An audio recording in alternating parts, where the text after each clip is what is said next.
என்கிட்ட தத்ரூபமாக ஒருத்தர் வந்து நிற்கிறார். நான் படுத்துருக்கேன், தூங்குறேன். இந்த துண்டை ஒரு முறுக்கி அமைச்சு இது பண்ணு, இன்னைக்கு பண்ணு அப்படிங்க. நான் வந்து எங்கள் சித்தர் ஒரு ஒத்தடத்தை கொடுத்தார், இலைகளை வச்சு கொடுக்க சொன்னார். அது கொடுத்தா வலியே வராது சார். அது பெரிய ஆச்சரியம். என்னென்னா இன்னொரு படம் வந்து ரோப்பு வந்து அப்படியே அறுந்துருச்சு பார்த்துங்க. அப்படியே தரையில் விட்றேன், 3 மாடியிலேருந்து விட்றேன். ஏய் செத்துட்டாண்டா அப்படிலாம் சொன்னாங்க. ஆனால் நான் ஸ்ட்ராங்கானவன் இல்லை. ஆக்சுவலாக இப்போ நாய் கடிக்குது, எல்லாம் ஓடுறாங்க, பயந்து விழுந்துடுறாங்க. நாய் கடிக்குது. நாய் நம்மளோட பலம் கம்மி, நம்மளோட குள்ளம். நாய் நம்மளை ஒன்றும் பண்ண முடியாது, நம்ம அடிக்க முடியும் நம்மளால். அது டெக்னிக்கல் தான் இருக்குது. அதனால் நான் ஈஸியாக சிங்கத்துக்கூடலாம் சண்டை போட்டேன். ஒரு வாட்டி மலைப்பாம்போட சண்டை போட்டு மாட்டினேன். நான் கொஞ்சம் ஸ்டார்ட் பண்ணும்போது எனக்கு தெரிஞ்சு போய் எலும்பு உடஞ்சிடும்ட்டு நான் சம்மர் சால்ட் அடித்தேன். அதுக்கு முதுகு உடஞ்சி போச்சு. ஒன்றும் தப்பிச்சிட்டேனா, இல்லைன்னா மாட்டிருப்பேனா. அது மாதிரி எல்லா மிருகங்கிட்ட மேக்ஸிமம் சண்டை போட்டேன். யானைக்கிட்ட கூட ஒரு படம் சண்டை போட்டேன். அப்படியா சார்? அது என்ன? அது ராமநாதன் சாப்பிடம் தான். அது வந்து கொஞ்சம் கஷ்டமான ஒரு 3 நாள் எடுத்தோம் சார். டெய்லி 3 நாள் அடி செம்மாட்டி வலிக்கும், செம்மையாட்டிக்கும். 3 இலைகளை வச்சு அதை வந்து அப்படியே கட்டி ஒரு எண்ணெய் கொடுத்து ஒட்டி வச்சு இது பண்ணிட்டு ஒரு 3 நாள் வரைக்கும் அந்த எண்ணெய் ஊற்றுறா. அதுக்கப்புறம் அவுத்துறா, ஒன்றும் சரியாயிடும் அப்படின்னாரு. ஆனால் உண்மையிலே பாருங்கள் 3 நாள் கழிச்சு வீக்கம் சுத்தமாக போச்சுங்க, வலி சுத்தமாக போயிடுச்சு. சார் என்ன பிரச்சனை உங்களுக்கு, ஏன் இப்படி இறங்கி நடக்கிறீங்கன்னு சொன்னார். சார் வெரிக்கும் சார், பரவாயில்ல, இதை நான் சரி பண்ணிடுவேன் சார். சார் டாக்டர்லாம் போயிட்டேன் சார், சரியாகல சார், நான் சரி பண்ணுறேன் சார். ஜோதிடத்தின் பரிணாம வளர்ச்சி ALP ஜோதிடம். ALPல படிங்க, உங்க வாழ்க்கை உங்க கையில. ஸ்ரீபோகரின் சுகாலியா ரோமட்டாய்டு ஆர்த்தரைட்டிஸ், சொரியாட்டிக் ஆர்த்தரைட்டிஸ், சொரியாசிஸ் முழுமையாக குணமாகிறது. தொடர்புக்கு 9994724123. அப்பவும் இப்பவும் எப்பவும் சென்னை அதிரடி கலெக்ஷன், சரவெடி செலிப்ரேஷன். வணக்கம், நான் கமல். சாரை பற்றி சொல்லணுன்னா, நம்ம இதுக்கு முன்னாடியே நிறைய வீடியோஸ் பண்ணியிருக்கோம். அதில் குறிப்பாக ஆசனம், யோகாசனம், வாழ்வியல், உணவு முறை, இப்படி நிறைய பேசியிருக்கோம். அதன் தொடர்ச்சியாக தான் இப்பயும் பேச போகிறோம். உங்களுக்கு பேர் தெரிஞ்சிருக்கோம் யாருன்னு. கலைமாமணி ஜாகுவார் தங்கம் சார் கூட தான் இப்போ நம்ம பேச போகிறோம். வணக்கம் சார். வணக்கம் சார், நல்லா இருக்கீங்களா? நல்லா இருக்கேன் சார், நீங்கள் நல்லா இருக்கீங்க? சூப்பராக இருக்கேன் சார். இப்போ நம்ம போன வீடியோ வந்து நிறைய வியூஸ் போயிருந்துச்சு, நல்ல வரவேற்பு. 40 லட்சம் பேருக்கு மேலே. ஆமாம் சார், 40 லட்சம் பேருக்கு மேலே பார்த்துருக்காங்க. நல்ல வரவேற்பு இருந்துச்சு, நிறைய கேள்விகளும் இருந்துச்சு சார். நான் அதையும் சேர்த்து தான் கொண்டு வந்திருக்கேன். சரி சார். அதில் முக்கியமான ஒரு கேள்வி வந்து, முதுகு வலிக்கு நீங்கள் துண்டு வச்சு ஒரு வைத்தியம் சொல்லியிருந்தீங்க. ஆமாம் சார். அது 2-3 பேர் செஞ்சு ரொம்ப நல்ல ரிசல்ட் வந்திருக்குன்னு பெருசாகவே எழுதியிருக்காங்க. இன்னும் நிறைய பேர் வந்து என்கிட்டே போனோம். ஆமாம், நிறைய பேர் வந்து சரியாயிருக்கு சார், ரொம்ப நன்றி அப்படின்லாம் போட்டிருந்தாங்க. அதை திரும்ப ஒரு தடவை செஞ்சு காமிக்க சொன்னாங்க. தாராளமாக செஞ்சு காமிக்கலாம் சார், தாராளம் செஞ்சுக்கலாம். இல்லை, ஓம் சரவணபவா நேயர்களுக்கு நன்றிகள் தான் வணக்கம் தெரிவிச்சுக்கிறேன். கரம் கூப்பி சிரம் தாழ்த்து நன்றி சொல்கிறேன். ஏன்னா கமல் சார் வந்து இதை எடுத்தார், ஆனால் வந்து 40 லட்சத்துக்கு மேலே 2 வாரத்துக்குள்ளே, அதுங்கிறது ஒரு பெரிய பிரமிப்பாக இருக்குது. அப்போ மக்கள் வந்து இப்போ வந்து ஆரோக்கியத்தை தேடிக்கிட்டு இருக்காங்கங்கிறது ரொம்ப நல்லா தெரியுது. ஏன்னா நான் வந்து எது இருந்தாலும் சரி சாப்பிடாம கூட போயிடுவேன், ஆனால் எக்ஸசைஸ் பண்ணாமல் போக மாட்டேன் வெளியே. ஏன்னா நம்ம உடம்ப நம்மளை தவிர வேறு யாரும் பார்த்துக்க முடியாது, யாருமே பார்த்துக்க முடியாது. நம்ம நல்லா பார்த்துக்கணும். நம்ம காரை பார்க்குறத விட நம்மளை நல்லா பார்த்துக்கணும். அதனால் நான் ரொம்ப இன்ட்ரெஸ்டிங்காக அதாவது கடமைக்கெல்லாம் செய்கிறதில்ல, விருப்பப்பட்டு செய்கிறதுனா. அதை நீங்களும் விருப்பப்பட்டு செஞ்சிங்கன்னா நீங்களும் 200 வயசு வரைக்கும் கண்டிப்பாக வாழலாம். அதுதான் உண்மையான விஷயம் சார். சார், போன வீடியோவில் ரொம்ப பேசிக்கிட்டது என்னன்னா சார், நீங்கள் சொல்லியிருப்பீங்க அந்த துண்டு விஷயம் சொல்கிறதுக்கு முன்னாடி, எனக்கு வந்து ஷூட்டிங் அப்போ வந்து ஒரு ஆக்சிடெண்ட் ஆச்சு, ஆப்ரேஷன் பண்ணணும்னு சொன்னாங்க. அது அப்போ தான் நான் வந்து இதை செய்ய ஆரம்பித்தேன், எனக்கு சரியாயிடுச்சு அப்படின்னு சொன்னீங்க. அதை கொஞ்சம் விவரமாக சொல்ல முடியுமா சார்? நிச்சயமாக சார். எனக்கு முதல்ல ஆக்சிடெண்ட் ஆகி லெஃப்ட்டு கால் முட்டி. அது வந்து அர்ஜுன் சாருக்கு ஃபஸ்ட்டு படம், அவரோட ஃபஸ்ட்டு படம் கன்னட படம். ஆனால் அதில் ஒரு மலை, பெரிய மலையிலேருந்து டைவ் பண்ணும்போது ஒன் மோராக 4 வாட்டி எடுத்தாங்க. 4ஆவது வாட்டி தான் அடி போயிடுச்சு. அப்படி ட்விஸ்ட் ஆகி போச்சு, இவ்வளோ வீங்கி போச்சு உடனே. அப்போ வந்து விஜய் ஹாஸ்பிட்டலு, அப்போல்லாம் வேறு ஹாஸ்பிட்டல், அப்போ விஜய் ஹாஸ்பிட்டல் தான், ஒரு 50 வருஷம் முன்னாடி இருக்குன்னு. அப்போ அவங்க ஆப்ரேட் பண்ணலன்னா உடனே ஆப்ரேட் பண்ணுவோம் நாங்கள். அப்போ நான் வந்து ஆப்ரேஷன் பண்ணால் அதுக்கப்புறம் நடக்க முடியாது, கிக் அடிக்க முடியாதுலாம் எனக்கு கன்ஃபார்மாக தெரியும். இல்லை அப்படின்னு சொல்லிட்டு விட்டு நான் வந்து எங்கள் வாத்தியாருக்கு தகவல் சொன்னேன். எங்கள் வாத்தியார் திருச்சி. அப்போ அவர் வந்து டேய் அதெல்லாம் பண்ணிடாதடா, நான் வரேன்டா அப்படின்னு சொல்லிட்டு அவர் வந்து ஒரு 3 இலைகளை வச்சு அதை வந்து அப்படியே கட்டி ஒரு எண்ணெய் கொடுத்து ஒட்டி வச்சு இது பண்ணிட்டு ஒரு 3 நாள் வரைக்கும் அந்த எண்ணெய் ஊற்றுறா. அதுக்கப்புறம் ஆத்துறா, ஒன்றும் சரியாயிடும் அப்படின்னாரு. ஆனால் உண்மையிலே பாருங்கள் 3 நாள் கழிச்சு வீக்கம் சுத்தமாக போச்சுங்க, வலி சுத்தமாக போயிடுச்சு. ஓ சூப்பர் சார். அந்த எலும்பூட்டி இலை அந்த மாதிரி இலை வந்து எனக்கு பண்ணி கொடுத்து போனார். அப்போ நான் அதை ரொம்ப நம்ப ஆரம்பித்தேன். ஏன்னா நான் சொல்கிறது 50 வருஷத்துக்கு முன்னாடி. ஆஹா, இப்படிலாம் ஒரு மருந்து இருக்குது, ஆப்ரேட் பண்ணால் என்ன இருக்கும் அப்படின்னு நினச்சேன். அதுக்கப்புறம் வந்து அந்த இன்னொரு படம் வந்து ரோப்பு வந்து அப்படியே அறுந்துருச்சு பார்த்துங்க. அப்படியே தரையில் விட்றேன், 3 மாடியிலேருந்து விட்றேன், 3ஆவது மாடியிலேருந்து அந்த ஹைட்லேருந்து விட்றேன். ஏதோ பண்ண அடி விழுந்துச்சு. ஆனால் எனக்கு தெரியும் நல்லா அடி விழுந்துச்சு. உடனே அந்த யோகாலாம் அந்த ஸ்ட்ரெச்சு யோகான்னு ஒன்று இருக்குது, அதை பண்ணேன். அது பண்ணி அதெல்லாம் கொஞ்சம் ஒரு மாதிரி இருந்துச்சு. ஆனால் ஒரு வாரம் கழித்து எனக்கு வந்து லைட்டாக வலிக்க ஆரம்பிச்சு. நம்ம உட்காந்துருக்கும் போதோ இல்லை படுத்துருக்க எந்திரிக்கும் போதோ ஏதோ வலி இருந்துச்சு. சரி சூர்யா ஹாஸ்பிட்டலுக்கு நானாக போகலை, எங்கள் ஆஃபீஸில் ஒரு பாப்பா வேலை செஞ்சுருக்காங்க, அவங்களுக்கு வந்து காலில் அடி. எனக்கு யாருமே இல்லை, நான் ஹாஸ்டலில் தங்கியிருக்கேன், எங்கள் அப்பா அம்மா இல்லை, நீங்கள் கூப்பிட்டு போங்கன்னு. நான் அடையாரில் அவங்க இருக்காங்க, அங்கேருந்து அவங்கள ஹாஸ்பிட்டலுக்கு கூப்பிட்டு போய் பார்த்துக்கிட்டு இருக்கும்போது எனக்கு சொன்னேன், சரி எனக்கு ஒரு வாரத்துக்கு முன்னாடி அடிபட்டுச்சுன்னு. ஸ்கேன் எடுத்தால் சொன்னால் இம்மிடியேட் ஆப்ரேட் பண்ணுவேன்ட்டார். அந்த பாப்பா ஒன்றும் இல்லை, இந்த பாப்பா என்ன கூப்பிட்டு போயிருக்குன்னு நினைக்கிறேன். அப்புறம் நான் ஆப்ரேட்டா, சரி சார் நான் போயிட்டு வந்து சொல்கிறேன், பாப்பா விட்டு வரேன்னு போயிட்டேன். ஒரு வாரம் போல் அப்புறம் டாக்டரை கூப்பிட்டாங்க, எனக்கு எல்லாம் நண்பர்கள் கூப்பிட்டாங்க. நீங்கள் பணம் இல்லைனா கூட பரவாயில்ல, நாங்கள் ஆப்ரேட் பண்ணுறோம் அப்படின்னாங்க. சார் அதுக்கெல்லாம் ஒன்றும் பிரச்சனை இல்லை சார், ஆப்ரேஷன் பண்ணணும்னா கொஞ்சம் யோசனை பண்ணுறேன், வேறு ஒன்றும் இல்லைன்னு. அப்புறம் வந்து ஒரு வாரம் கழிச்சு ஸ்கேன் எடுக்க சொன்னாங்க. பாரிஸ் ஸ்கேன் இந்த இதெல்லாம் போட்டு ஒயின்னு சுற்றுவாங்கள்ல ஆம்புலன்ஸில், அதை போட்டு கூப்பிட்டு போகிறாங்க. ஐயோ வேணாம் சார் நிறுத்துங்க, இதே எனக்கு பயமாக இருக்குது அப்படின்னு சொல்லிட்டு அதெல்லாம் இது பண்ணிட்டு போனோம். போய் எடுத்தவொடனே சொன்னாங்க ஆப்ரேட் பண்ணி ஆகணுன்ட்டு. சரி நான் டாக்டர்கிட்ட வந்து சொன்னேன், சார் ஆப்ரேஷன் தான் எது வேணால் சொல்லுங்கள், ஆப்ரேட் பண்ண வேண்டாம் அப்படின்னு. அப்போ ட்ராக்ஷன் போடலாம் வேணாங்க, ஓகே அது போடுங்க, நான் வலி தாங்க முடியாது அது தாங்கிடுவேன் சார் அப்படின்னு. அப்போ வந்து எவ்வளோ வெயிட்டுனா அவங்க இருக்கிறதுல பெரிய வெயிட்டாக போடுங்கன்னு போட்டாங்க. 1 ஹவர் கழிச்சு வலின்னா வலி, அவ்வளோ வலி. ஆனால் நான் கண்டுக்கல, நம்ம வலியை நினச்சாதான் சார் வலி, மூளை ஒத்துக்கணும் வலி இருக்கா இல்லையான்னு. என் மூளை வலியை ஒத்துக்கல, வலி இல்லைடான்னு நினச்சிட்டே இருந்துட்டேன். டாக்டர் வந்து கேட்டாங்க, ஒன்றும் இல்லை சார்ன்ட்டேன். அப்படியே ஒரு 3-4 நாள் சார் நான் எக்ஸசைஸ் டெய்லி பண்ணுவேன். என்ன வலியாக நான் 105 டிகிரி ஜுரம் இருக்கும்போது எக்ஸசைஸ் பண்ணுவேன். எனக்கு எக்ஸசைஸ் பண்ணால் சரியாயிடும் சார், நம்மளே சரி பண்ண முடியும். மிருகங்கள்லாம் ஆஸ்பத்திரிக்காக போகுது, ஒரு மிருகம் போகுது, 88 லட்சம் பிறவி, ஒரு பிறவி கூட ஆஸ்பத்திரி போகல, அதுவாக சரி பண்ணிடுது. அப்போ அது வந்து எங்கள் வாத்தியார் கிட்ட, அப்போ எங்கள் வாத்தியார் இதாகிட்டார், சமாதி ஆகிட்டாங்க. சரி நான் என்ன பண்ணேன், ஓகே அப்படின்னு சொல்லி 3 நாள் அப்படி எக்ஸசைஸ் பண்ணிகிட்டு இருந்தேன். பிபி பார்க்குறாங்க என்ன டெய்லி வந்து, பிபி எக்ஸசைஸ் பண்ணால் பிபி ஏறும்ல சார், பிபி வேறு இருக்குது, பிபி ஊசி போடணுங்கிறாங்க, மாத்திரை போனாங்க. இதெல்லாம் மாத்திரை வலிக்கு கூட நான் சாப்பிடல. ஏன்னா ஒரு மாத்திரை போட்டாக்கா அதுக்கு இன்னொரு மாத்திரை துணை மாத்திரை கொடுப்பாங்க, துணை மாத்திரைக்கு இன்னொரு துணை மாத்திரை கொடுப்பாங்க. இது போட்டால் இன்னொன்று எஃபெக்ட் ஆகும், இது போட்டால் இன்னொன்று எஃபெக்ட் ஆகும், இது போட்டால் இன்னொரு எஃபெக்ட் ஆகும், ஆனால் சரியாகாது. இப்போ சுகர் மாத்திரை சாப்பிட்றாங்கல்ல, யாருக்காவது சுகர் சரியாக இருக்கா? ஒருத்தர் கூட சரியாக இருக்காது, வந்துக்கிட்டே இருக்கும். ஆனால் நம்ம தமிழ் மருத்துவத்தில் இருக்குது. ஆனால் அதுக்காக அலோபதி நம்ம குறை சொல்ல, அதுவும் பெரிய இதுதான், அது எவ்வளோ பெரிய கண்டுபிடிப்பு, என்ன பெரிய வியாபாரம் ஆகிப்போச்சு, அவ்வளோதான். இப்போ வந்து நான் ஒரு நாள் அப்படியே படுத்துருக்கும்போது ஒரு 2 மணி இருக்கும், என்கிட்ட தத்ரூபமாக ஒருத்தர் வந்து நிற்கிறார். தத்ரூபமாக நான் படுத்துருக்கேன், தூங்குறேன். வந்து இந்த துண்டை அவர் முறுக்கி காமிச்சு, இது பண்ணு இன்றைக்கி பண்ணு அப்படிங்கிறார். சரி என்னடா அப்படின்னு சொல்லிட்டு நான் எப்போவும் துண்டு வச்சுருப்பேன், இந்த இடுப்பில் கட்டியிருப்பேன், எப்போதுமே துண்டு வச்சுருப்பேன், இப்போ தான் கட்டுறதில்லை. உடனே டக்குனே வந்து என்ன பண்ணேன், அந்த துண்டை எடுத்து முதல்ல பாத்ரூமில் போய்ட்டு பல்லெலாம் விளக்கிட்டு வந்து துண்டை எடுத்து முறுக்கி முதல்ல அதான் பண்ணேன். பண்ணோன்னே அந்த இதை எனக்கே தெரிஞ்சு, அந்த இதெல்லாம் ஏதோ செட் ஆகிற மாதிரி தெரிஞ்சு. இது வரைக்கும் செட் ஆகாது, செட் ஆகிற மாதிரி இருந்துச்சு. ஒரு நல்ல நெட்டி, நீங்கள் கூட அன்றைக்கி பண்ணிங்களா, லைட்டாக நேர்களுக்கு தெரியும், லைட்டாக லெட்டி மாதிரி வரும், அது செட் ஆகிட்டே இருந்துச்சு. எனக்கு ஒரு 3 வாட்டி செஞ்சேன், வலி இல்லை. முதல்ல வலி இல்லை அப்படின்னு சொல்லி நல்லா எக்ஸசைஸ் பண்ணேன்.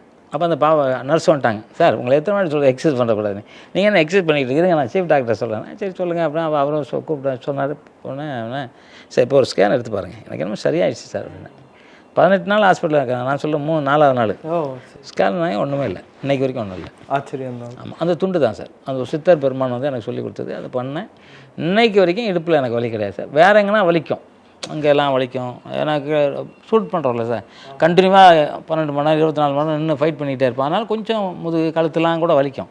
அதெல்லாம் நான் வந்தோடனே துண்டை வச்சு பண்ணுவேன், சரியாகிடும், அவ்வளோதான். ஆனால் இன்னொரு ஒத்தடம் ஒன்று இருக்குது எனக்கு, இந்த L1 L2 L4 L5க்கெலாம் வந்து நான் வந்து எங்கள் சித்தர் ஒரு ஒத்தடத்தை கொடுத்தார், இலைகளை வச்சு கொடுக்க சொன்னார். அது கொடுத்தா வலியே வராது சார். அது பெரிய ஆச்சரியம். என்னென்னா இங்கே கிட்டத்தட்ட சென்னையில் ஒரு 1000 பேர் பண்ணியிருக்கேன் சார், திருச்சியிலேருந்து வந்திருக்காங்க, நிறையா ஊர்லேருந்து வந்திருக்காங்க, மலேசியாவிலேருந்து கூட வந்து பண்ணிட்டு போனாங்க. ஆனால் வலி அதோட வராது. ஒரு 2-3 வருஷத்துக்கு வலியே இருக்காது சார், சுத்தமாக இருக்கும். அந்த ஆயிலுக்கும் அந்த இலைக்கும் அப்படி ஒரு என்னமோ பவர், அந்த பவர் அதான் சித்தர் சொன்னது, தான் எழுதி வச்சுருக்கேன். ஸோ அந்த இது பண்ணேன். அது மாதிரி இந்த இது வருது இல்லையா, இந்த நரம்புலாம் சுட்டி இருக்குமே, வேறு என்ன, வெரிகோஸ், அதை சரி பண்ணுவேன் சார். அது எனக்கு நான் வந்து அனுபவமாக தான் சொல்கிறேன். நான் வந்து வேலூருக்கு ஒரு ஃபங்க்ஷன் போகிறேன், ஒரு ஸ்கூல் ஃபங்க்ஷன் போகிறேன். ஃபங்க்ஷன் முடிச்சுட்டு அந்த ஓனர் வந்து நைட்டு நானே கொண்டு விட்றேன், பேசினேன், அவருக்கு ரொம்ப பிடிச்சி போச்சு. நானே வரேன் சார். சார் நீங்கள் எதுக்கு சார் நீங்கள் திருப்பி அங்கேருந்து வரணும்? இல்லை நான் வரேன்னாரு. சரி அவர் கார் ஓட்டுற, ரொம்ப காஸ்ட்லி கார், கொஞ்சம் ஓட்டுறாரு. நான் உட்காந்துருக்கேன். ஒரு 20 கிலோமீட்டர் போனால் இறங்கி அப்படி நிற்பார், அப்படி நடப்பார். ஆனால் என்ன அது நைட்டில் அந்த டைமில் இறங்கி நடந்துக்கிட்டு இருக்காரு. அப்புறம் டீ கடைக்கு போய் டீ குடிக்குவாங்க, அப்படியே இருந்தாங்க. அவங்க நேரம் நடந்து போவார். அப்படி இருந்தேன் நான். எங்கள் வீட்டுக்கிட்ட வந்து இறக்கும்போது விடிய காலம் 3:30 இருக்கும். சார் என்ன பிரச்சனை உங்களுக்கு, ஏன் இப்படி இறங்கி இறங்கி நடக்கிறீங்கன்னு சொன்னார். சார் வலிக்கும் சார், அந்த இதில் இருக்குது, வலிக்கும் சார். சார் எதுக்கு சார் அப்படி ஓட்டினீங்க அப்படின்னேன். இல்லை உங்களை வந்து இங்கே கொண்டு விடணும்னு நான் நினச்சேன், என்னமோ என் மனசில் தோணுச்சு, ஆனால் வந்தேன் அப்படின்னேன். சரி பரவாயில்ல, இதை நான் சரி பண்ணிடுவேன் சார். சார் டாக்டர்லாம் போயிட்டேன் சார், சரியாகல சார், நான் சரி பண்ணுறேன் சார். சரி என்றைக்கு வரேன்னாரு. என்றைக்கு வேணாலும் வாங்க, இல்லை இன்றைக்கி வேணாலும் இருங்க, நான் சரி பண்ணி விட்றேன்னு. அவர் பாதி நம்பினார், பாதி நம்பலை, போயிட்டார். போய்ட்டு ஒரு 3 நாள் கழிச்சு, சார் இன்றைக்கி ஃப்ரீயாக இருந்தால் வரட்டுமானார். வாங்க சார். ஒரே நாள் தான் அவர். அதுக்கப்புறம் வந்து ஒரு ஸ்டேஷனில் ஒரு இன்ஸ்பெக்டர் ஒருத்தருக்கு இந்த மாதிரி இருந்துச்சு. அவர் சொல்லிக்கிட்டு இருக்கும்போது நான் அவர் நம்பரை போட்டு விட்ட கேளுங்க என்ன. அவர் சொன்னார், சார் நான் எங்கெல்லாமல் போனேன், ஒரு நாளில் சரி பண்ணிட்டார் அப்படின்னாரு. இது மாதிரி ஏதோ சித்தர் எனக்கு ஏதோ சொல்கிறாரு சார், அதை நான் சரி பண்ணுறேன். நான் என்கிட்ட ஒன்றும் இல்லை, அவங்க சொல்கிறது தான் நான் செஞ்சுக்கிட்டு இருக்கேன். அதை உங்கள் மூலியமாக சொல்லும்போது எனக்கு பெருமையாக இருக்குது, சந்தோஷமாக இருக்குது. பாருங்கள் 40 லட்சம் பேர்னா சாதாரண விஷயம்லாம் இல்லை சார். 40 லட்சம் பேர் எவ்வளோ பாருங்கள், அவர் பார்த்துருக்காங்க உலகம் ஃபுல்லாக, எவ்வளோ பெரிய விஷயம். அது மாதிரி இந்த மாதிரி அந்த L1 L2 L4 L5லாம் வந்து நம்ம ஒரு தம்பி கேட்டிருந்தார், இது மாதிரி தம்பியோ அண்ணனும் தெரியல, அவர் கேட்டிருந்தார் இது மாதிரி இருக்குன்னு. நிச்சயமாக அவர் என்னை வந்து சந்திச்சார்னா, அவர் ஆனால் சுகர் இருக்கக்கூடாது அதுக்கு, ஏன்னா அந்த ஒத்தடம் கொடுக்கும்போது சூடு இருக்கக்கூடாது. அவங்களுக்கு சுகர் இருந்தால் பொத்துரும். நம்ம இன்னொரு ஆயிலும் வச்சுருக்கேன், அது ரொம்ப கிடைக்கல அந்த ஆயில். நம்ம அந்த மூலிகைலாம் கிடைக்க மாட்டேங்க சார், இங்கெல்லாம் கிடைக்கவே இல்லை. எல்லாம் தயார் பண்ணிட்டுருக்கேன், எல்லாம் சொல்லி எழுதி வச்சுருக்கேன் எல்லாம். கண்டிப்பாக அதை இன்னொரு தடவை பகிர்ந்துக்க முடிஞ்சால் பகிர்ந்துக்கலாம். கண்டிப்பாக சார், கண்டிப்பாக மூலிகை வந்து பகிர்ந்துக்கலாம். அந்த இது எல்லோ ஒருத்தர் கேட்டிருக்காரு, L1 L2 L4 அது வேணால் நம்ம பிரச்சனை இல்லை, அவருக்கு சரி பண்ணிடலாம். தரையில் உட்கார முடியல சார், ஒரு நாளில் சரி பண்ணலாம் சார், ரொம்ப நாள்லாம் இல்லை, ஒரு நாள் இல்லை, 1 மணி நேரம். சித்தத்தில் வாய்ப்பு இருந்தால் வந்து பார்க்க, நிச்சயமாக வாய்ப்பு வந்தால் வர சொல்லுங்கள் சார். நம்ம KK நகரில் தான் இருக்கோம், MGR நகர் சென்னையில். வந்து யார் வேணாலும் சொல்லுவாங்க, வர சொல்லுங்கள், நான் வந்து சரி பண்ணி விட்றேன். ஒன்றும் காசுலாம் வேண்டாம், ஃப்ரீ தான். ஷூட்டிங்கில் நடந்த ஒரு ஆக்சிடெண்ட் பற்றி சொன்னீங்க சார். இந்த பயணத்திலேயே மறக்க முடியாத ஒரு ஆக்சிடெண்ட்டோ இல்லை ஒரு நிகழ்வோ நடந்திருக்கா சார்? அந்த மாதிரி ஏதாவது பகிர்ந்துக்க முடியுமா? நிறையா. நம்ம ஃபஸ்ட்டு எனக்கு வந்து வஜ்ரமுஷிக்னு கன்னட படம் தான். பெங்களூர் பேலஸ் வந்து ஒரு டைவ் பண்ணேன். ஆக்சுவலாக அதில் நான் அந்த டூப்பு கிடையாது, டூப்பு வேற ஒருத்தர், என்னமோ ஒரு நாக்கு, ஒரு பேர் சங்கர் நாக் ஹீரோ. மேலே அந்த பையன் போயிட்டான். காலையில் இங்கே சென்னையில் ரஜினி சார் கூட ஷூட்டிங்கு, நாங்கள் சீக்கிரம் கிளம்பணும். இப்போ அந்த பையன் மேலே போய் நின்றுக்கிட்டே இருக்கான். அப்போல்லாம் மைக்கெலாம் கிடையாது, ஒரு வெள்ளை துண்டு வச்சுருக்கோம், ரெடியானாக்கா மேலே தூக்கும், இப்படி என்ன ஆட்டினாக்கா ரெடிடா கேமரா ரெடி, ரன்னிங்கன்னா அப்படிம்போம், அவ்வளோதான், வேறு ஒன்றும் செய்ய அங்கே அவ்வளோ தூரம்லாம் கேட்காது. இப்போ அந்த பையன் எத்தனையோ வாட்டி சொன்னால் குதிக்கவே மாட்டேங்கிறான். அப்போ ஃபிலிம் வேறு, ஃபிலிம் வந்து காசு, இதெல்லாம் இப்போ அதிலலாம் ஓடிக்கிட்டே இருக்குது, எல்லாம் ஹை ஸ்பீடு வேறு, ஃபுல் ஹை ஸ்பீடு வச்சுருக்காங்க. அப்போது குதிக்கவே மாட்டேங்கிறான்னு நான் சும்மா இல்லாமல், மாஸ்டர் நான் வேணால் குதிக்கட்டுமான்னு. சரி போடா அப்படின்னாரு. நான் போயிட்டேன். போய் மேலே ஏறி பார்த்த உடனே தெரிஞ்சு எனக்கு. அவன் கேட்டான், எதுக்கு நீ வந்தான்னா? இல்லைப்பா நீ குதிக்கவே இல்லை. நான் வேணான்னு தான் குதிக்கல, கூச்சா யார் உயிரோட ஊருக்கு போக முடியுமா என்ன? ஏதோ டம்மி பொம்மையை தூக்கிட்டு போகிறத விட்டு இதில் போய் ஆள் எப்படி குதிக்கிறது அப்படின்னா. ஏய் சொல்லிட்டோடா, எல்லாம் பார்த்துட்ருக்காங்க, வந்து அசிங்கமாக நினைப்பாங்க, நான் வேறு வந்துட்டேன், கொஞ்ச நேரம் அப்படியே நைஸாக நில்லு, அப்படியே லைட்டு போயிடும், அப்புறம் நான் இன்னொரு நாள் பார்த்துக்கலாம் அப்படின்னா. இல்லை நீ ட்ரெஸ்ஸை கழட்டி விட்டு நான் குதிக்கிறேன் அப்படின்ட்டேன். அது என்னால் முடியுங்கன்னு நம்புகிறேன். கழட்டி கொடுத்தா. ஆனால் அங்கே போய் ஒட்டில் போய் பார்க்கும்போது தான் தெரியுது, பெட்டு வந்து அப்போ பெட்டுலாம் கிடையாது, இப்போல்லாம் பாஞ்சு பெட்டு, அப்போல்லாம் பாஞ்சு பெட்டுலாம் கிடையாது. இப்போ வந்து இதெல்லாம் இருக்குது, அந்த ஒரு ஸ்ட்ரெச் பண்ணி விட்டுருவோம் பெட்டு, அது உளுந்து அப்படி ரிவைஸ் ஆகும், அந்த மாதிரிலாம் இருக்குது. இப்போ லாரி உயர்த்துக்கிறோம் பெட்டை, இப்போ இருக்க பெட்டு ஏர் பெட்டு ஒன்றுமே ஆகாது, தண்ணிக்குள்ளே குச்ச மாதிரி தான் இருக்கும், தைரியம் மட்டும்தான் வேணும். அப்போல்லாம் அப்படி இல்லை, அடி படம் கன்ஃபார்மாக வைக்கல தூக்கி விட்டு புடவை வயசை தூக்கி மூடி வச்சுருப்பாங்க. இதுதான் எங்களுக்கு ஷார்ட். பெங்களூர் பேலஸ் பாருங்கள் எவ்வளோ. போய்ட்டு ட்ரெஸ்ஸெல்லாம் மாற்றிட்டு பார்க்குறேன், காற்று எங்கன்னா தள்ளி விட்டுரும் போலுக்கு, என்ன இங்கே குச்சி அங்கே போடும் போல் இருக்குது, அப்படி எய்ம் இருக்குது எனக்கு தெரியும். சரி மாஸ்டர் சொன்னேன், சார் ரெடி மாஸ்டர்னே. சரி டைம்னா ஷார்ட் கேமரா அப்படின்னாரு, ரெடி ஆகிட்டார் அவ்வளோதான். டைவ் பண்ணேன். என்னென்னா அப்போல்லாம் 3000 தண்டை அடிப்பேன், கை காலெலாம் பவர் பார்த்துங்க, எனக்கு அது நம்பிக்கை இருக்கும். எல்லாமே டெக்னிக்கல் என்னென்னா சார், அங்கே தான் அப்படியே விழுந்துடக்கூடாது, பக்கத்தில் வந்து வேறு ஒரு டெக்னிக்கலாக ரோல் போடணும், அப்போ நம்ம தப்பிச்சிடுவோம். அப்படியே விழுந்தா அடிப்படும். எவ்வளோ திறந்துப்போம், லிஃப்ட்டு கூட சில இடத்துல விழுந்துடும் தெரியுங்களா. அப்போ லிஃப்ட்டு விழும்போது என்ன பண்ணோம், தரைக்கிட்ட வரும்போது நம்ம ஜம்ப் பண்ணணும், நம்ம ஜம்ப் பண்ணும்போது லிஃப்ட்டு உடையும் நமக்கு ஒன்றும் ஆகாது. இது டெக்னிக்கல். அது மாதிரி தான் ஸ்டண்டில் டெக்னிக்கல். நான் வந்து ரோல் போட்டேன், இருந்தாலும் அந்த பெட்டு போடாமல் வெறும் வைக்க மாட்டேன், பெட்டு இல்லை அதில், சாரி வைக்கலே கிடையாது, தரையில் இப்படி அடித்த உடனே இந்த கை இப்படி ட்விஸ்ட் ஆகி போச்சு, இந்த இந்த கையை எப்படி ஆயிடுச்சு, ஆடுது, கை மட்டும் தனியாக ஆடுது. என்னடா மாஸ்டர் டேக் வைக்க வேணேன், ஆம்பூர் பாபு மாஸ்டர், ஓகேடா சூப்பர்ரா அப்படின்னாரு. என்னடா ஒன்றும் இல்லையா, அதெல்லாம் ஒன்றும் இல்லை மாஸ்டர் அப்படின்னா. ஆனால் துட்டிக்கிறேன் வழியில் பேக்கப் பண்ணிட்டாங்க. பேக்கப் பண்ணிட்டு ரூமுக்கு வந்தோடனே சொல்கிறேன், மாஸ்டர் இது கை இதை மாதிரிச்சுன்னா வீங்கிடுச்சு. அதுக்குள்ளே திருக்கிடுச்சு சார். ஏதோ உடஞ்சல, ஆனால் திருக்கிடுச்சு. அதான் டெக்கினாக நம்ம ரோல் போடுவோம்ல, அதனால் அது திருக்கிடுச்சு பார்த்துங்க. நான் வந்து அவன் மாஸ்டர் சொன்னேன், மாஸ்டர் இது மாதிரி ஆயிடுச்சு. டே என்னடா எப்படி இருக்கு? இல்லை மாஸ்டர் ஊரில் போய் பார்த்துக்கலாம், ஈர துணியை வந்து கட்டிக்கலாம் மாஸ்டர்னு ஈர துணியை நினச்சி கட்ட சொல்லி கட்டிட்டு ட்ரெயின் ஏறி வந்தோம். வலி செம்ம வலி. இங்கே வந்தால் வழக்கம் போல் தான் ஆப்ரேஷன் பண்ணோம். நான் பண்ணவே இல்லை. எங்கள் வாத்தியார் தான் சொன்னேன், டே அன்றைக்கி சொன்னலடா அந்த இலை வச்சு கட்டுறா, ஆனால் திருகிடுச்சு. நான் இந்த பக்கம் கையை திருகிடுச்சு. நான் பரவாயில்ல நீ கட்டிட்டு நான் ஒரு எண்ணெய் அனுப்பிச்சி விட்றேன்டா, அதை நீ விட்றா அப்படின்னாரு. ஆனால் 1 மாதம் ஆச்சு. அப்போ எனக்கு மேரேஜ்லாம் ஆகலை. இப்படி தான் எங்கள் அண்ணி வந்து இலையை வச்சுட்டு இதில் சாப்பாடு போட இப்படி தான் சாப்பிடணும். ரொம்ப கஷ்டப்பட்டேன். ட்ரெஸ்ஸு போட முடியாது, கை இப்படின்னா என்ன பண்ணுறது அப்படிச்சு. அது ஒரு 6 மாதத்துக்கு அப்புறம் நல்லாச்சு. அதுக்கப்புறம் பெரிய ஆக்சிடென்ட்னா சோப்பன் பாபா ஐயாவுக்கு ஒரு 2 போட்டேன். இப்படி ட்ரெயின் வரும், ட்ரெயினை தாண்டி போகணும், அவ்வளோதான் ஷார்ட்டு. இது வந்து டேக்கு முன்னாடி பண்ணியாச்சு, டேக் பண்ணியாச்சு. ட்ரெயின் ஒரு 15 கிலோமீட்டர் ஸ்பீடு போனோன்னா ஒரு 50 கிலோமீட்டர் ஸ்பீடில் வர்றாரு. டேக்குங்க எங்களுக்கு ஸ்டார்ட் கேமரா ஆக்சிடென்ட் சொல்லிட்டாங்கன்னா நாங்கள் தாண்டிட்டோம். ஓகே, 99% ஃபைட்டர்ஸு ஆக்சிடென்ட்டாக ட்ரெயினாவது நெருப்பாவது தண்ணியாவது போடா, முதலையாவது சிங்கமாக புரியாது அடிச்செல்லாம் பார்த்துலான்னு வேண்டாம். டைவ் பண்ணிட்டேன். டைவ் பண்ணால் கரெக்டாக முட்டிச்சு வண்டி. அடித்து தூக்கி ஒரு 200 அடி இருக்கும். தூக்கணும் முள் வேறு, முள்ளுக்குள்ளே போய் விழுந்தேன். அதாவது கண்ணை இப்படி பொத்திக்கிட்டோம், ஏன்னா வேறு வழி இல்லை. கண்ணு குத்திச்சுன்னா நம்ம வேறு எங்கன்னா முள் எடுத்துடலாம். கண்ணு எடுத்த கஷ்டமாச்சு, இப்போ பொத்திக்கிட்டேன், விழுந்துட்டேன். நிறையா பேர் சொன்னாங்க செத்துட்டான்னு தான் சொன்னாங்க. எனக்கு நல்லா கேட்டுச்சு, ஏய் செத்துட்டான்டா அப்படிலாம் சொன்னாங்க. ஆனால் நான் ஸ்ட்ராங்கானவன் இல்லை. இதனால நம்பிக்கை தானே சார், உலகத்தில் வேறு நம்பிக்கை ஒன்றும் இருக்கு இல்லையா? அந்த நம்பிக்கை இருந்தால் நம்மளை ஒன்றுமே பண்ண முடியாது. ஒன்று சார் எல்லாம் வந்து தூக்குனாங்க. தூக்கும்போது மாஸ்டர் எனக்கு ஒன்றும் இல்லை, முள் நிறைய இடத்துல குத்திருக்கு, அது மட்டும் தெரியும் மாஸ்டர்னே. முள் எடுக்கிறதுக்கு 6-7 மாதம் ஆச்சு. முள் எடுக்கிறதுக்கு இன்னும் கூட எங்கிட்ட எங்கேயோ முள் இருக்கும். ஆமாம், இன்னும் கூட ஆமாம் உள்ளே போயிடுச்சு முள். அதனால் கொஞ்சம் எடுத்தோம். ஹாஸ்பிட்டல் டெய்லி பிடிங்கி எடுப்பாங்க முள்ளை. என்ன கஷ்டப்பட்டேன், அது நரகாதனை. நிறையா இருக்குது சார். நிறைய ஃபயர் ஷாட்டில் ஒரு வாட்டி அப்படி தான்.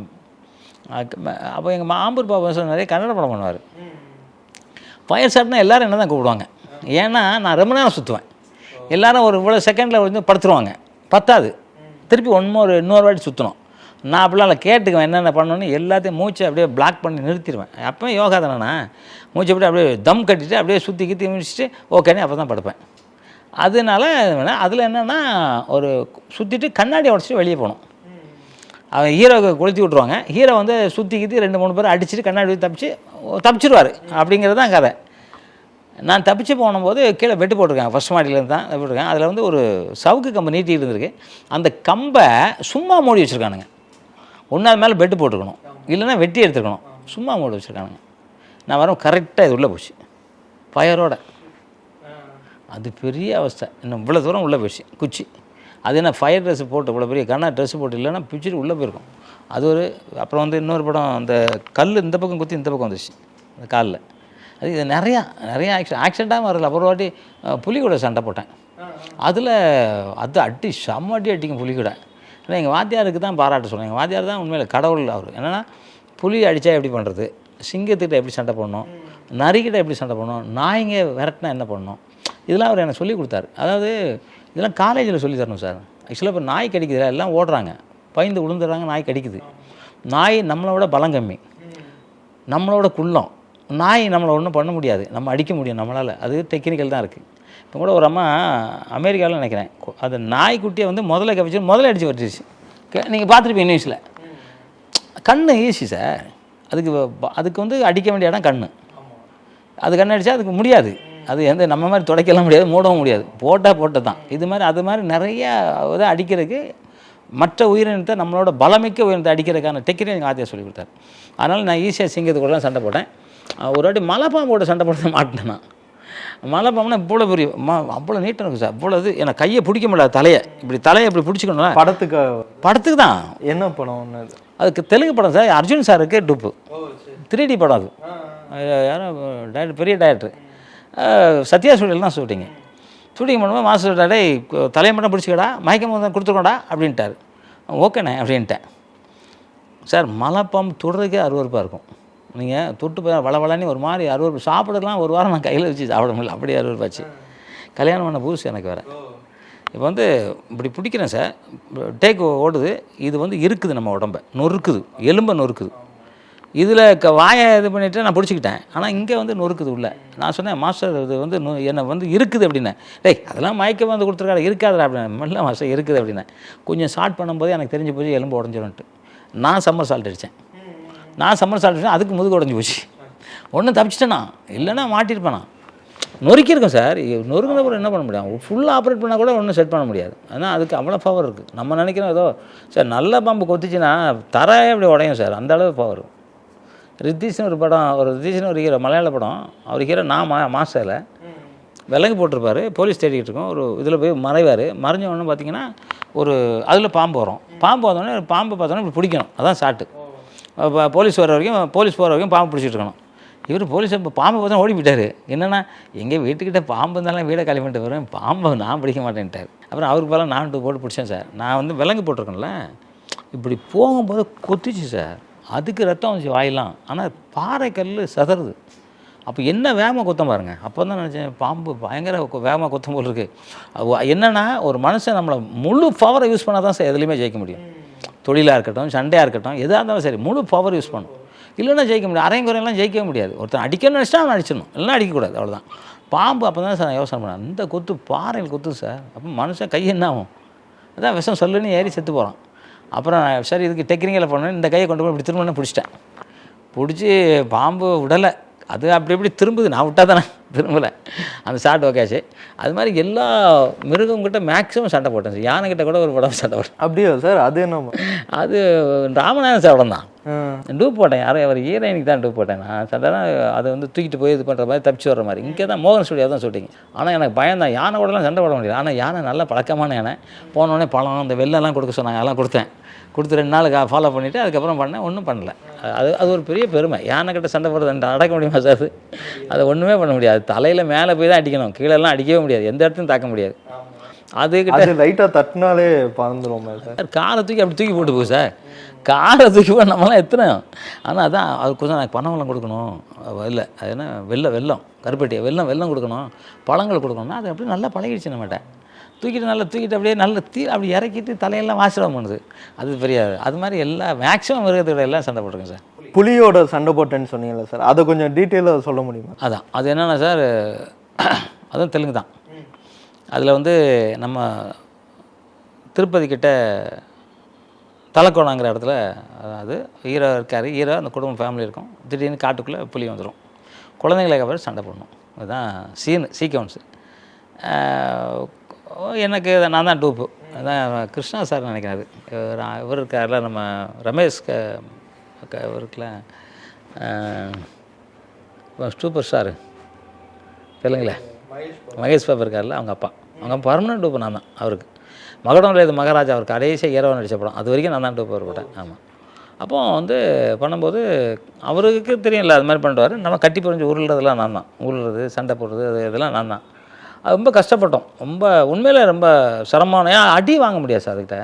அது இப்போ பாக்ஸிங் பண்ணுறாங்கன்னு வச்சுங்களேன், பாக்ஸிங் நம்ம கற்றுக்குறோம் இல்லையா, அந்த அடி தான் புள்ளி அடி, சிங்க அடி தான் சார் பாக்ஸிங்க. என்னென்னா அவன்கிட்ட இங்கே வாங்கிடக்கூடாது, இங்கே அடி வாங்கணும், இங்கே வாங்கிக்கூடாது. அதுதான் எங்கள் வாத்தியார் டெக்னிக் சொல்லி கொடுத்தேன். மிருகம் கூட சண்டை போடணும் அப்படி தான். வாய் மட்டும் தச்சிருவாங்க, இல்லைனா வாய்க்கு தேவைன்னா கடிச்சிடும், ஆணி பிடிச்சின்னா தலை உள்ள போயிடும், அந்த மாதிரி கப்பிடும். இருந்தாலும் அது கூட சண்டை போட்டோம். அது வந்து கொஞ்சம் கஷ்டமான. ஒரு 3 நாள் எடுத்தோம் சார். டெய்லி 3 நாள் அடி, செம்மாட்டி வலிக்கும், செம்மையாட்டிக்கும். அப்போ தான் சொல்லுவாங்க, இல்லை ஒரு ஆப்பு கூட வலி போகும். ஆனால் நீங்கள் வேறங்க, ஆப்பு குடித்தா தாங்க வலிக்கும், இல்லை வலிக்காதுங்க அப்படிம்பேன். ஏன்னா போதை வஸ்து என்றைக்கு போட்டோமோ அன்றைக்கி நம்ம பலவீனமாக்கிறோம், பலமாக முடியாது. பலமாக இருக்கணும்னா நம்ம போதை வஸ்து போடக்கூடாது. அதுதான் நம்ம நேர்களுக்கும் அதை சொல்கிறேன். ஏன்னா அவ்வளோ கஷ்டப்பட்டாலும் நான் வந்து அதை யூஸ் பண்ணதே இல்லை. அதில் வந்து கட்டி பிடிச்சி உருண்டோம். அது வந்து வாயை வந்து மேக்ஸிமம் இங்கே வரைக்கும் குழந்துச்சு. நான் வந்து காலை வச்சு அந்த அடிவயிறை புஷ் பண்ணேன். சண்டை கற்றுக்கிற என்ன பெரிய விஷயம்னா சார், யாரை எங்கே அடித்தா எப்படி உழுவான்னு தெரியும். வர்மக்கலையிலையும் சரி, பலத்துலேயும் சரி, அவன் பலத்தை நம்ம யூஸ் பண்ணிக்கிறோம்.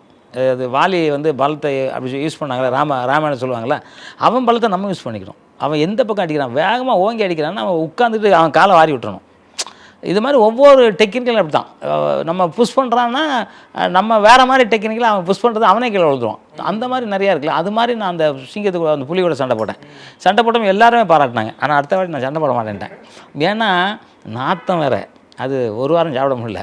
2வது வந்து எங்கேயாவது பல்லு மாட்டிச்சின்னு வச்சுங்களேன், இவ்வளோ பெரிய பல்லு சார், அப்படியே பிடிச்சிரும். அது எங்கள் யூனியனில் ஒருத்தர் புலி அடித்து செத்துட்டார். அது வந்து அதனால் அது எனக்கு எல்லாம் சொன்னாங்க, புலியோட சண்டை போடாத, அது புலி அடித்து அவர் செத்துருக்காரு. நான் சொன்னேன், எம்ஜிஆர் சிங்கத்து கூட சண்டை போட்டாரியா அப்படின்னேன். இல்லை அவர் வேறு மாதிரி, அவர் வளர்த்தார் அந்த சிங்கத்தை, அதுவும் கண்ணாடி வச்சு தான் சண்டை போட்டாங்க, அவங்க நேரில் சண்டை போடல அப்படின்னாங்க. கண்ணாடிக்கிட்டேருந்து அப்படிங்கும்போது அப்படி அது வந்து டெக்னிக்கலாக எடுத்திருக்காங்க. ஏன்னா எங்கள் மாமனார்லாம் அதில் ஒர்க் பண்ணாங்க அந்த படத்தில். ஸோ அந்த மாதிரி அப்படின்னாங்க. இதெல்லாம் கொஞ்சம் கஷ்டம் தான் அந்த இதிலலாம். அதுக்கப்புறம் நான் சிங்கத்து கூட புலிகளை சண்டை போட மாட்டேன்ட்டேன், வேணாம் அப்படின்ட்டு.